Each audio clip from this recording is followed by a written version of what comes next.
Sa isang malalayong kaharian na tinatawag na Mesa, matatagpuan ang isang bayan na may kasaysayan ng magaganda at masayang mga tao.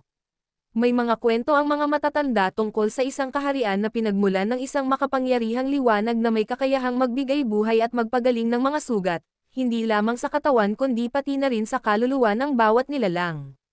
Tinatawag nilang, ang liwanag ng Mesa. Noong mga unang panahon, ang liwanag ng Mesa ay binabantayan ng isang matandang dambuhalang punong kahoy na matatagpuan sa sentro ng kagubatan. Siya ay isang nilalang na may katawang puno, ngunit ang kanyang mga mata ay kumikislap na parang mga bituin. Ang punong kahoy na ito ay tinatawag nilang, ang tagapangalaga. Siya ang namamahala sa pagtanggap at pagpapalaganap ng liwanag ng Mesa sa buong bayan. Ipinanganak ang mga tao ng Mesa na may mga kahusayan sa sining, agham, at pakikipaglaban, at lahat ng ito ay dahil sa biyaya ng liwanag. Ngunit sa isang madilim na gabi, dumating ang isang hindi inaasahang panganib. Isang nilalang na may mga pakpak ng itim na uwak, na tinatawag nilang, ang mahiwagang anino, ay sumalakay sa bayan. Wala ni isa mang makakapagtanggol sa kanila.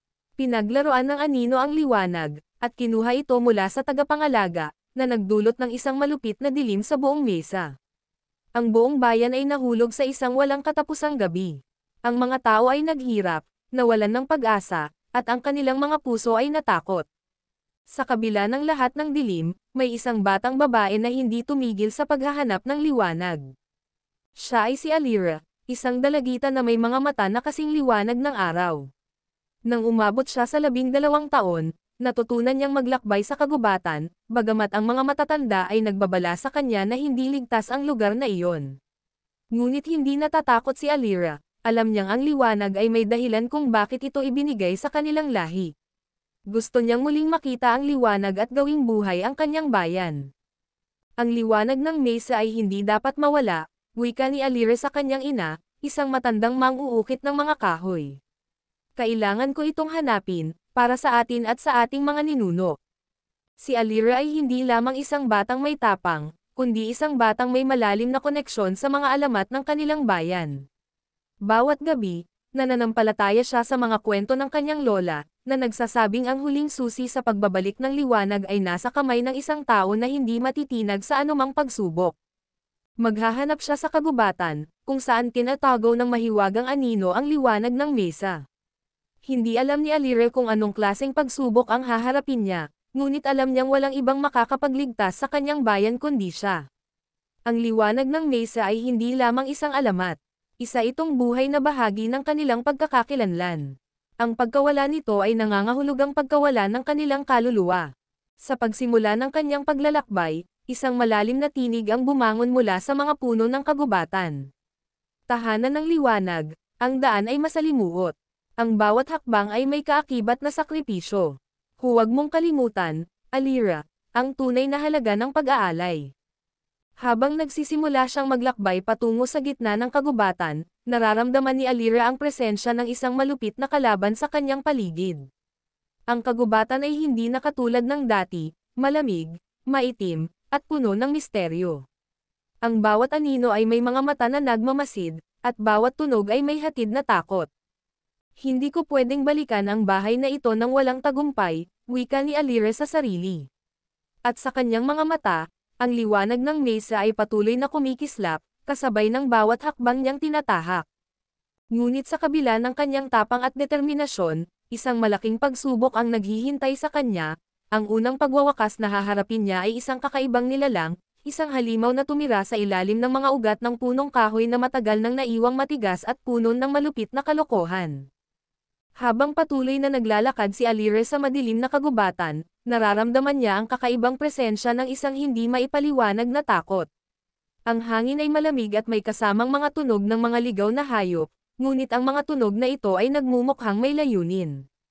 Ang mga dahon ng mga puno ay parang nag-uusap, at sa bawat hampas ng hangin, parang may mga matang nagmamasid mula sa mga dilim ng kagubatan. Sa kabila ng kanyang takot, hindi huminto si Alira. Alam niyang ang kanyang misyon ay hindi kayang itigil ng takot. Binago nito ang direksyon ng kanyang paglalakad at nagtuloy patungo sa isang matandang puno na nakatayo sa gitna ng kagubatan. Ang punong ito ay may mga ugat na kumakalat at halos nahulog sa lupa, at ang mga ugat na ito ay parang mga kamay na hinahapilap ang lahat ng dumadaan sa paligid nito. Tanda ito ng isang bagay na hindi normal, isang halimaw na nakatago sa ilalim ng mga ugat. Nang dumaan siya sa malapit sa puno, may naramdaman siyang kakaibang puwersa. Sa isang iglap, isang matinding tunog ang umalangaw-ngaw sa paligid. Bigla niyang naramdaman ang malamig na presensya ng isang nilalang na hindi niya kayang ilarawan. Isang anino na mabilis na nagliliparan mula sa ilalim ng puno. Ang mga mata nito ay kumikislap na parang mga matutulis na bituin, at ang katawan nito ay kasing itim ng gabi. Ang nilalang ay mabilis at ang bawat hakbang nito ay may kasamang kaluskos na parang alon ng tubig sa dagat. Sumusubok ka bang maglakbay sa kagubatang ito, Batang Alire? Boses ng halimaw, na dumating mula sa ilalim ng mga ugat. Mabilis na tumingin si Alira at nakita niya ang nilalang na may katawan ng isang malaking aswang, may pakpak na katulad ng sa itim na uwak, at mga mata na kumikislap ng pula. Ang liwanag ng mesa ay hindi madaling makuha, patuloy ng nilalang habang ang mga ugat ng puno ay kumilos at yamakap sa paligid ni Alira. Ang bawat hakbang mo ay may kapalit. Ang iyong lakas at tapang ay isang hamon para sa akin. Hindi ka makakalabas ng buhay kung wala kang maipapakita sa akin. Si Alira ay nanatiling matatag. Alam niyang wala siyang ibang magagawa kundi ang harapin ang halimaw at ipakita ang kanyang determinasyon. Hindi siya pwedeng bumalik ng walang tagumpay. Hindi siya pwedeng sumuko.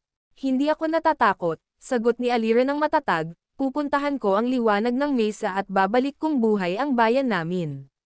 Hindi mo ako kayang pigilan. Ang halimaw ay tumawa ng malakas, ang tunog nito ay parang kulog sa dilim ng gabi. Matalino ka, Batang Alira. Ngunit ang bawat hamon ay may malupit na presyo, sabi ng halimaw.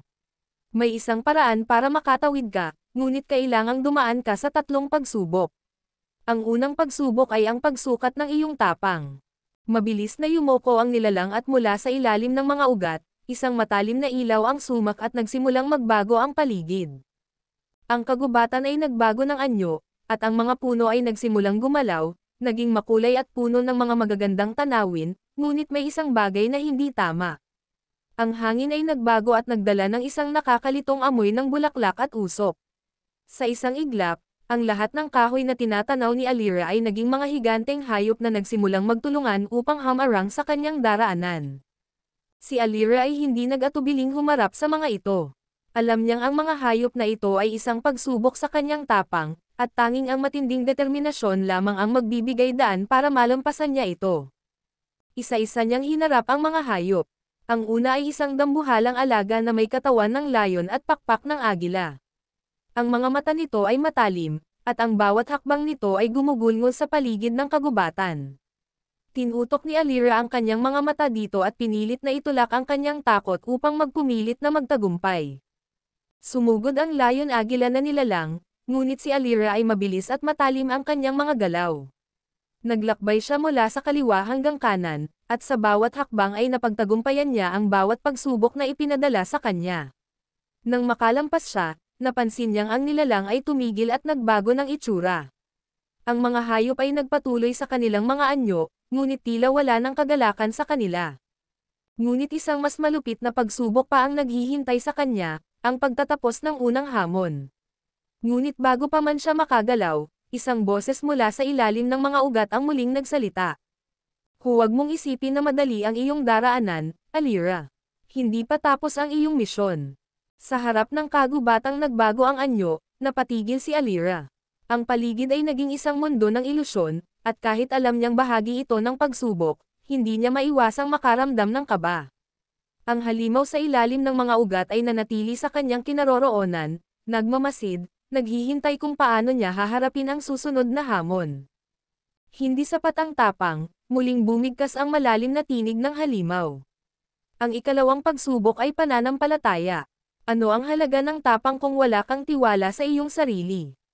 Sa mundong ito ng kadiliman, sino ang iyong aakapin, ang liwanag na hindi mo nakikita, o ang takot na nasa harap mo?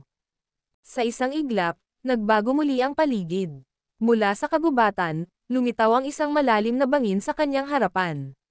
Napakapait ng ihip ng hangin, at ang lupa sa kanyang mga paa ay unti-unting gumuguho.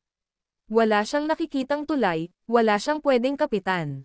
Ang tanging paraan upang makatawid ay ang tumalon, sa isang walang katiyakang landas. Niyakap ng takot ang kanyang puso. Paano kung mahulog ako? Paano kung ito na ang katapusan? Tanong niya sa kanyang sarili. Ngunit kasabay ng kanyang pag-aalinlangan, naalala niya ang sinabi ng kanyang ina noon. Alira, hindi mo kailangang makita ang lahat para maniwala. Minsan, ang paniniwala ay ang pagtitiwala sa mga bagay na hindi pa natin nakikita. Napatigil siya. Ito ba ang pagsubok ng pananampalataya? Hindi sa isang Diyos o Espiritu, kundi sa kanyang sarili. Huminga siya ng malalim at pinaikit ang kanyang mga mata. Sa kabila ng takot, pinalitan niya ito ng paniniwala, paniniwala na may landas sa kabila, paniniwala na ang liwanag ng mesa ay hindi basta nawala, at paniniwala na hindi siya kailanman nag-iisa. Kasabay ng pintig ng kanyang puso, itinulak niya ang sarili. Tumalon siya sa kawalan. Isang iglap ng katahimikan. Walang lupang sumasalubong sa kanyang mga paa. Walang hanging pumipigil sa kanyang pagbagsak. Naramdaman niya ang kawalan, at sa isang segundo, muntik nang damapo sa kanya ang takot. Ngunit bigla, may mainit na bagay ang yamakap sa kanyang katawan. Dahan-dahan niyang iminulat ang kanyang mga mata, at laking gulat niya nang makita niyang siya ay lumulutang. Sa kanyang paanan, isang tulay na yari sa gintong liwanag ang bumukas. Ito ay hindi isang pisikal na tulay, kundi isang daanang nalikha sa kanyang tiwala. Nakatayo siya sa ibabaw ng isang bagay na hindi niya kailanman nakita, isang tulay ng pananampalataya na lumitaw lamang nang siya ay naniwala. Sa dulo ng tulay, nakita niya ang isang bagong daan. Tumawid siya ng buong tapang at determinasyon. Nang makarating siya sa kabila, naglaho ang ilusyon. Bumalik ang kagubatan sa tunay nitong anyo, at sa harapan niya, isang bagong pintuan ang bumukas, patungo sa susunod na bahagi ng kanyang paglalakbay. Sa malalim na sulok ng kagubatan, narinig niya ang tinig ng halimaw, mas tahimik ngayon, ngunit puno ng paghanga. Maraming mandirigma ang bumagsak sa pagsubok na ito, ngunit ikaw, Batang Alira, ay nagtagumpay. Sa kabila ng takot, sa gitna ng kawalan, nahanap ni Alira ang kanyang lakas. Ngunit alam niyang hindi pa tapos ang kanyang laban. Ang liwanag ng mesa ay nasa malayo pa, at ang pinakamatinding pagsubok ay paparating pa lamang. Matapos matawid ni Alira ang tulay ng liwanag, huminto siya upang huminga ng malalim. Ramdam niya ang bigat ng kanyang ginawa, hindi lamang niya nilabanan ang kanyang takot, kundi natutunan niyang magtiwala sa kanyang sarili. Ngunit alam niyang hindi pa rito nagtatapos ang kanyang pagsubok. Sa kanyang harapan, bumukas ang lupa at lumitaw muli ang halimaw mula sa ilalim ng mga ugat. Ang mga mata nitong pulang-pula ay nakatutok kay Alira, ngunit hindi na ito mukhang nagbabanta. Bagkus, tila sinusuri nito ang dalagita. 3 pagsubok ang kailangan mong pagdaanan, Alira, sabi ng halimaw. At narito na ang panghuli. Humakbang si Alira palapit, hindi na natatakot sa presensya ng nilalang. Ano ang huling pagsubok? Tanong niya, ang tinig ay puno ng tapang. Isang tanong, sagot ng halimaw. At ito ang magpapasya kung tunay kang karapat-dapat na ipagpatuloy ang iyong paglalakbay. Tumahimik ang paligid. Ang kagubatan ay tila nakikinig. Maging ang hangin ay tumigil sa paggalaw. Lumapit pa ang halimaw, at sa isang tinig na tila nagmumula sa kailaliman ng lupa, nagtanong ito. Ano ang tunay na halaga ng liwanag ng mesa? Napatigil si Alira. Hindi niya inasahan ang tanong. Akala niya ay isa itong pisikal na hamon, isang labanan o isang pagsubok ng lakas. Ngunit hindi. Ito ay isang bagay na kailangang sagutin ng kanyang puso. Ano nga ba ang halaga ng liwanag ng mesa? Ito ba ay isang kapangyarihang dapat ipaglaban? Isang kayamanang dapat muling mabawi? O isang alamat na dapat panatilihing buhay? Muling bumalik sa kanyang isipan ang kanyang bayan, ang mesa na ngayon ay nababalot ng dilim, ang kanyang pamilya na dahan-daw ang nawawalan ng pag-asa, at ang mga matatandang kwento tungkol sa liwanag. At sa sandaling iyon, naintindihan niya. Tumingin siya sa halimaw at may buong paniniwalang sinabi, ang liwanag ng mesa ay hindi isang bagay na dapat angkinan. Ito ay isang gabay, isang alaala na dapat panatilihin sa ating mga puso. Hindi ito tungkol sa kapangyarihan, kundi sa liwanag na ibinabahagi natin sa isa't isa. Tahimik ang halimaw. Ilang sandali itong hindi gumalaw. Pagkatapos, Dahan-dahan itong ngumiti. Hindi isang ngiti ng panunuya, kundi isang ngiti ng pagsang-ayon. Alira, sabi nito, natagpuan mo ang sagot na hinahanap ko. Sa isang iglap, ang paligid ay lumiwanag. Ang madilim na kagubatan ay nagkaroon ng bahagyang sinag, at ang halimaw ay nagsimulang magbago ng anyo. Ang kanyang maitim na katawan ay lumiwanag, at ang kanyang mga mata ay naglaho sa liwanag na kumalat sa buong lupain. Ang pagsubok ay natapos na, sabi ng halimaw habang unti-unting naglalaho. Ngunit ang tunay mong pakikibaka ay magsisimula pa lamang. Sa huling sandali bago tuluyang mawala ang nilalang, isang landas ang bumukas sa harapan ni Alira. Isang daan patungo sa pinakapusod ng kagubatan, kung saan maaaring nakatago ang liwanag ng mesa. Huminga ng malalim si Alira. Alam niyang wala nang atrasan ito. At sa unang hakbang niya sa bagong landas, alam niyang nagsisimula na ang tunay na laban. Nagpatuloy si Alira sa kanyang paglalakbay. Ang bagong landas na binuksan ng halimaw ay hindi tulad ng kagubatan na kanyang dinaanan. Walang mga puno, walang hayop, tanging isang tuwid na daan na tila wala ng katapusan. Habang lumalakad, napansin niyang unti-unting lumalabo ang kanyang paningin, at ang paligid ay nagiging mas malamlam. Sa di kalayuan, lumitaw ang isang napakalaking itim na pader. Napakataas nito, tila abot hanggang langit. Wala itong pinto o anumang lagusan. Isa lamang itong solidong hadlang na pumipigil sa kanyang paglalakbay. Ito na ba ang huling harang? Tanong ni Alira sa kanyang sarili. Lumapit siya at hinawakan ang malamig at makinis na ibabaw ng pader. Ngunit nang sandaling idikit niya ang kanyang kamay dito, isang matinding sakit ang bumalot sa kanyang katawan. Parang may pumipigil sa kanya, isang hindi nakikitang puwersa na humihigop ng kanyang lakas. Biglang may lumitaw na imahe sa pader, isang refleksyon niya, ngunit hindi siya. Isang madilim na bersyon ng kanyang sarili, may mga matang walang emosyon, at isang titig na parang hinahatak siya papunta rito. Sino ka? Tanong ni Alira. Ang refleksyon ay ngumiti. Ako ay ikaw. Ang iyong takot, ang iyong pagdududa, ang iyong kahinaan. Ako ang lahat ng bahaging hindi mo matanggap sa iyong sarili. Napaatras si Alira. Hindi niya alam kung paano lalabanan ang isang bagay na tila bahagi ng kanyang sariling pagkatao. Hindi ka makakatawid hanggat hindi mo ako napagtatagumpayan, sabi ng refleksyon. Lahat ng nakahanap sa liwanag ng mesa ay kailangang dumaan sa sarili nilang anino. Kaya mo bang harapin ang sarili mong kadiliman? Alam ni Alira na ito ang pinakamatinding pagsubok, hindi isang halimaw, hindi isang ilusyon, kundi siya mismo. Kung nais niyang ipagpatuloy ang kanyang misyon, kailangan niyang labanan ang kanyang sariling pag-aalinlangan at takot. Huminga siya ng malalim at tumitig sa kanyang refleksyon. Hindi ako natatakot sa'yo, sabi niya. Dahil alam kong hindi kita kailangang labanan. Kailangan kitang tanggapin. Sa sandaling iyon, ang refleksyon ay nagbago. Ang mga matang puno ng kasamaan ay nawala, at ang anino ay unti-unting naging liwanag. Ang itim na pader ay nagsimulang magbitak, at sa isang iglap, ito ay gumuho. Sa harapan niya, isang bagong landas ang lumitaw. Si Alira ay tumayo ng tuwid, mas matatag kaysa dati. Hindi lang niya nalampasan ang harang, kundi nalampasan din niya ang sarili niyang pag-aalinlangan. Ngunit ang tunay na hamon ay nasa unahan pa niya. At sa dulo ng bagong landas, isang mahiwagang liwanag ang kumikislap, ang unang tanda ng liwanag ng mesa. Sa dulo ng bagong landas, nakita ni Alira ang isang malamlam na liwanag, parang isang bituing pilit na bumubuhay sa madilim na paligid. Ngunit habang siya ay palapit, napansin niyang hindi ito basta ordinaryong liwanag.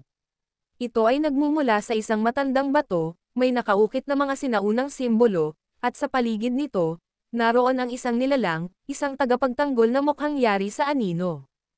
Ang nilalang ay halos kasing tangkad ng punong kahoy, may matulis at mahahabang daliri, at ang katawan nito ay parang usok na nagsasama-sama upang bumuo ng isang anyo. Walang mukha, walang mata, tanging isang madilim na hugis na tila buhay na usok. Walang makalalampas sa akin, bumigkas ito sa isang tinig na parang nagmumula sa ilalim ng lupa. Ako ang bantay ng liwanag ng mesa. Hindi ka makakatawid nang hindi mo napatutunayan ang iyong sarili. Tumindig si Alira, hindi natinag sa presensya ng nilalang. Nalagpasan ko na ang aking takot, ang aking pagdududa. Ano pa ang kailangang patunayan?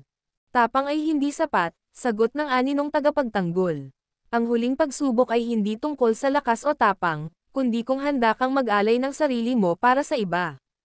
Biglang lumiwanag ang bato, at sa isang iglap, isang ilusyon ang bumalot kay Alira. Nakita niya ang kanyang bayan, ang mesa, balot sa kadiliman. Ang mga tao ay nanghihina, ang mga halaman ay natutuyo, at ang tubig ay nagiging maitim. Sa gitna ng bayan, naroon ang kanyang pamilya, nakaluhod, unti-unting nawawalan ng buhay. Maaari mong iligtas sila, sabi ng aninong tagapagtanggol. Ngunit may kapalit. Naramdaman ni Alira ang bigat ng pagsubok. Ano ang kapalit? Tanong niya. Kapag kinuha mo ang liwanag ng mesa, hindi mo na maibabalik ang iyong sarili. Ikaw mismo ang magiging bahagi ng liwanag. Mawawala ka bilang tao, ngunit ang iyong bayan ay muling mamumulaklak. Napalunok si Alira. Alam niyang ang paglalakbay na ito ay may mga sakripisyo, ngunit hindi niya inakala na siya mismo ang magiging handog para sa kaligtasan ng kanyang bayan. Sa kanyang isipan, bumalik ang alaala ng kanyang ina, ang kanyang ama, ang kanyang mga kaibigan, mga taong umasa sa kanya. Alira, hindi mo kailangang makita ang lahat para maniwala. Kasabay ng malalim na buntong hininga, tumayo siya ng matatag at tumitig sa aninong tagapagtanggol. Kung ito ang paraan upang muling mabuhay ang mesa, handa akong ialay ang sarili ko. Sa sagot niyang iyon, biglang nagliwanag ang bato. Ang aninong tagapagtanggol ay dahan-daang lumapit, at sa halip na umatake, yumoko ito bilang tanda ng paggalang. Ikaw ang tunay na tagapagmana ng liwanag ng mesa, wika nito. At ngayon, ikaw ay magiging bahagi nito. Ang liwanag ay sumabog, at si Alira ay nilamon ng dalisay na liwanag. Ngunit ito ba ang kanyang katapusan? O isang bagong simula? Sa sandaling yakapin ng liwanag si Alira, naramdaman niyang bumibigat ang kanyang katawan, parang may hinihigop mula sa kanyang kaluluwa. Ang kanyang pandama ay naging manhid, at unti-unti niyang naramdaman ang pagkalagas ng kanyang sariling anyo. Ito na ba ang katapusan ko? Tanong niya sa sarili, ngunit walang tinig ang lumabas sa kanyang bibig. Sa kanyang harapan, nakita niya ang aninong tagapagtanggol na nakatayo pa rin, nakatingin sa kanya. Ngunit sa halip na galit o pagsubok, isang paggalang ang bumalot sa anyo nito. Hindi ito katapusan, Alira, wika ng tagapagtanggol. Ikaw ngayon ay magiging bahagi ng liwanag ng mesa. Ngunit bago mangyari iyon, may huling pagpipilian kang kailangang gawin. Nagpatuloy ang liwanag sa pagyakap sa kanya, at sa loob ng kanyang isipan, lumitaw ang 200. Ang una, isang tuluyang pagsasanib sa liwanag ng mesa, kung saan mawawala ang kanyang katawan, at siya ay magiging dalisay na enerhiya, isang gabay para sa mga susunod na henerasyon, ngunit kailanman ay hindi na makakabalik bilang isang tao. Ang pangalawa, ang pagpiling manatili sa kanyang katawang tao, ngunit ang liwanag ng mesa ay magiging bahagi lamang ng kanyang diwa. Mapapanatili niya ang kanyang sarili, ngunit hindi niya makakamit ang buong kapangyarihan ng liwanag. Sa pagpipiliang ito, naisip niya ang kanyang bayan, ang mesa, ang kanyang pamilya, at ang mga taong naghihintay ng kaligtasan. Kung pipiliin niyang maging dalisay na liwanag, mailigtas niya ang lahat, ngunit hindi na niya mararamdaman ang yakap ng kanyang ina, ang pagmamahal ng kanyang bayan. Ngunit kung mananatili siya bilang tao, mapapanatili niya ang kanyang sarili, ngunit baka hindi sapat ang kanyang lakas upang ibalik ang dating sigla ng mesa. Napalunok si Alira. Ito na ang pinakamabigat na desisyon ng kanyang buhay. Ano ang iyong pipiliin, Alira? Muling tanong ng aninong tagapagtanggol. Huminga siya ng malalim, at sa sandaling iyon, ginawa niya ang kanyang pasya. Sa loob ng walang hanggang liwanag, naramdaman ni Alira ang bigat ng pagpili. Ang kanyang puso ay bumibigat sa 200 inilatag sa harapan niya, ang tuluyang maging bahagi ng liwanag ng mesa o manatili bilang tao, ngunit may hangganan ang kanyang kapangyarihan. Alira, muling nagsalita ang aninong tagapagtanggol. Ang oras ay nauubos. Ang iyong bayan ay naghihintay. Ano ang iyong pipiliin? Nakita niyang muli sa kanyang isipan ang mesa, ang tuyong mga bukirin, ang mga nanghihinang bata, ang mga nawawalan ng pag-asang matatanda.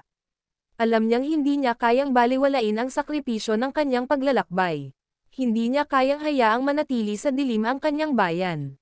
Ngunit, handa ba siyang mawala bilang siya? Handa ba siyang isuko ang sarili niyang pagkatao para sa iba? Tumigil siya sandali, at sa kaibuturan ng kanyang puso, natagpuan niya ang sagot. Pipiliin kong maging bahagi ng liwanag ng mesa. Sa kanyang sagot, isang matinding siklab ng liwanag ang sumabog. Ramdam niya ang unti-unting pagkawala ng kanyang katawan. Hindi ito masakit, ngunit naman niya ang kakaibang pakiramdam, parang isang dahon na hinahangin papunta sa kawalan. Ang kanyang mga kamay ay naging alikabok ng liwanag, at ang kanyang mga mata ay tila hindi na pagmamayari ng isang mortal. Ngunit bago siya tuluyang lumunin ng kapangyarihan, isang hindi inaasahang boses ang tumawag sa kanya. Alira, anak, napamulagat siya. Ang tinig na iyon, hindi siya maaaring magkamali. Lumingon siya, at doon sa liwanag, nakita niya ang kanyang ina, nakatayo, nakangiti, ngunit may lungkot sa mga mata. Nanay, bulong ni Alira. Lumapit ang kanyang ina, marahan siyang hinawakan sa pisngi. Ngunit sa halip na yakapin siya, may tinig ng pag-aalala sa kanyang tinig. Anak, ito ba talaga ang gusto mo? Handa ka bang iwanan ang lahat? Nag-alinlangan si Alira. Kung pipiliin mong maging bahagi ng liwanag, hindi mo na mararamdaman ang haplos ng hangin, ang init ng araw, ang yakap ng mga mahal mo sa buhay. Ikaw ay magiging isang gabay, ngunit kailanman ay hindi mo na mararanasan ang mundong ginagalawan mo ngayon. Tumulo ang luha ni Alira. Ngunit, kung hindi ko gagawin ito, paano na ang mesa? Paano na kayo? Ngumiti ang kanyang ina at hinawakan ang kanyang kamay. Ang tunay na liwanag, anak, ay hindi kailangang iwanan ang sarili para lamang magningning. Ang isang bituin ay patuloy na nagbibigay ng liwanag, kahit hindi ito natutupok. Napatigil si Alira. Sa matagal na paglalakbay na ito, akala niya ang tanging paraan upang iligtas ang kanyang bayan ay ang isuko ang sarili. Ngunit ngayon, naunawaan niya, hindi niya kailangang mawala para lamang magbigay liwanag. Ang tunay na bayani ay hindi yaong naglalaho, kundi yaong nananatili at lumalaban. Huminga siya ng malalim, at sa huling pagkakataon, tumingin sa aninong tagapagtanggol. Binabawi ko ang aking sagot. Nagningning ang kanyang katawan, ngunit sa halip na tuluyang maglaho, unti-unti siyang bumalik sa kanyang anyo. Ang kapangyarihan ng liwanag ng mesa ay nanatili sa kanya, ngunit hindi siya naging isang dalisay na enerhiya, nanatili siyang isang mandirigma, isang tagapagtanggol ng kanyang bayan. Nagyuko ng ulo ang aninong tagapagtanggol, tila isang tanda ng pagsang-ayon. Pinili mo ang mas mahirap na daan, Alira, sabi nito. Ngunit ito ang daang magpapanatili sa tunay na diwa ng liwanag ng mesa. Sa isang iglap, bumukas ang daan pabalik sa kanyang bayan. Ngunit isang babala ang iniwan ng tagapagtanggol bago siya tuluyang makabalik. Ang liwanag ng mesa ay nasa iyo na ngayon.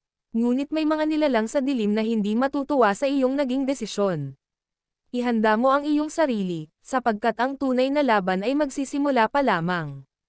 Sa harap ng bumubukas na daan, huminga si Alira ng malalim. Alam niyang hindi pa tapos ang lahat. Ngunit ngayon, hawak niya ang liwanag, hindi lamang para sa kanyang sarili, kundi para sa buong mesa. At handa siyang harapin ang anuman. Sa kanyang pagbabalik sa mesa, dala ni Alira ang kapangyarihan ng liwanag ng mesa.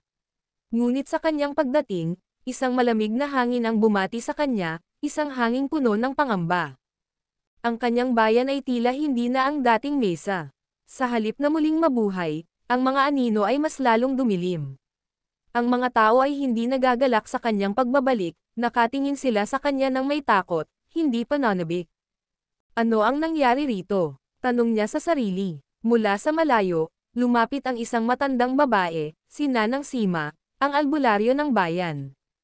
Alira, may hinihintay ka na sila. Sino? Ngunit bago pa siya masagot, dumagundong ang lupa. Mula sa madilim na bahagi ng kagubatan, lumitaw ang isang hukbo ng mga nilalang na yari sa usok at anino. Ang kanilang mga mata ay kumikislap sa dilim, at ang kanilang presensya ay nagpapakilabot sa buong bayan. Kami ang mga nilalang ng kadiliman. Sa gitna ng hukbo, lumakad ang isang figure na mas mataas kaysa sa iba. Mayroon itong balabal na itim, at ang kanyang presensya ay mas malamig pa sa gabi. At ikaw, Alira, ang bumaliktad sa ating kasunduan. Napatigil si Alira. Kasunduan. Ang liwanag ng mesa ay hindi dapat mapunta sa isang mortal. Ngayon, Narito kami upang kunin ito, at kung hindi mo ito ibibigay, wawasakin namin ang iyong bayan. Tumindig si Alira. Hindi siya maaaring umatras ngayon. Hindi niyo maaaring kunin ang liwanag na ito. Ako ang pinili ng liwanag ng mesa, at hindi ako matatakot sa inyo. Ang nilalang sa gitna ay ngumiti. Kung gayon, ipakita mo sa amin ang iyong tunay na lakas. At sa isang iglap, sumiklab ang isang digmaan sa pagitan ng liwanag at dilim. Ang buong mesa ay yumanig nang magsimula ang laban sa pagitan ng liwanag at dilim. Ang mga nilalang ng kadiliman ay sumalakay, ang kanilang mga anino ay lumaganap tulad ng isang napakalawak na bagyo. Ang mga tao sa bayan ay nagsitakbo sa takot, ngunit si Alira ay nanatiling nakatayo, hindi na siya ang takot na batang umalis noon. Siya na ngayon ang tagapagdala ng liwanag ng mesa. Hindi ako papayag na kunin niyo ang liwanag. Sigaw niya, at sa kanyang mga kamay, sumiklab ang dalisay na liwanag. Ang pinuno ng mga nilalang, ang lalaking may balabal na itim, ay natawa. Ang liwanag ay isang bagay na madaling patayin. Bumuo siya ng isang itim na sibat mula sa anino at itinapon ito kay Alira. Sa isang iglap, hinarang ni Alira ang sibat gamit ang kanyang liwanag, ngunit sa lakas ng atake, siya ay naitulak pa atras.